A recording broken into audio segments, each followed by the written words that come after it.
Bridger, thank you very much. Look, it's great to be back on the Central Coast, and I want to say thank you to Lucy, who is an amazing advocate for her local community. She's passionate about helping families and making sure that people can really enjoy the best life that they can in this beautiful part of the world.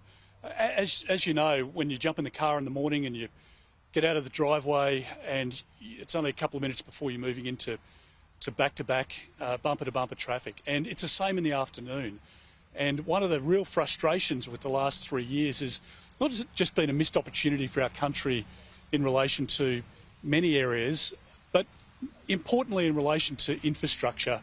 I really think we should concentrate as a country on managing the way in which we bring people into our country and doing our migration program in a managed way. But as Bridget points out, 1 million people have been brought in over the last 2 years.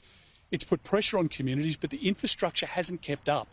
And the government has pulled money out of infrastructure at a time that they've ramped up the numbers of people who have come in through the migration program. So there is a much better way for our country. We can manage all of these issues more efficiently, and that's exactly what a coalition government will do after the next election. We'll invest more into local road infrastructure, so people spending hours and hours in their car each day, going to work or coming home in the afternoon, can complete the trip more quickly. And this $112 million announcement that we're making today will help upgrade a road which is in desperate need of it, and it should have been done by now. So Lucy, to you, I just want to say thank you very much for the amazing work that you're doing locally. And I know that for local families and businesses, they really want a strong advocate who will stand up for them and their causes and their issues and the matters that the issues that matter most to them, and you are that local champion. So thank you very much for fighting hard for this project. Of course, local families, but right across the country, people are really feeling the negative impact of Labor's energy policy. The renewables-only policy has driven up the cost of electricity. Every time you see a price increase, think of Chris Bowen and Anthony Albanese's promise that your power prices would come down by $275.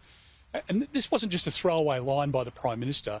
The Prime Minister promised this on 97 occasions before the election with absolute certainty.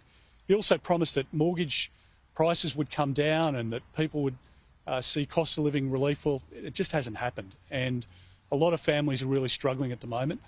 I want to offer a better alternative to Australians.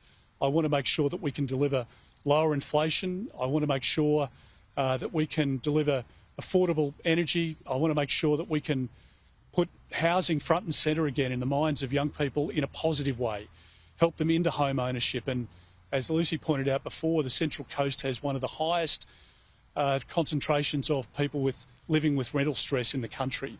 I want to help those people get into housing and help improve their lives.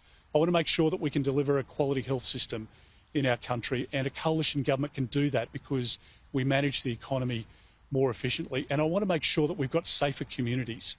There are a lot of families across the country at the moment who are living with uncertainty in their local community because of break-ins, because of youth violence and crime that is really impacting in a negative way on every Australian. When we have a look at the energy situation in this country, it really is a train wreck, and it's going to get much worse under this government. We have a balanced energy policy which will bring more gas into the system, and that helps with electricity generation. It means that we can bring prices down, and it means that we can move away from Labor's blackouts, which now are a certainty in the system as well. So there is a much better way for our country, and we'll detail a lot more of that as we move toward the next election. But I want to say to all Australians, and particularly those who are doing it tough under Anthony Albanese at the moment, we can get our country back on track. We can help your family get your lives back on track, and we can do that if we're successful at the next election.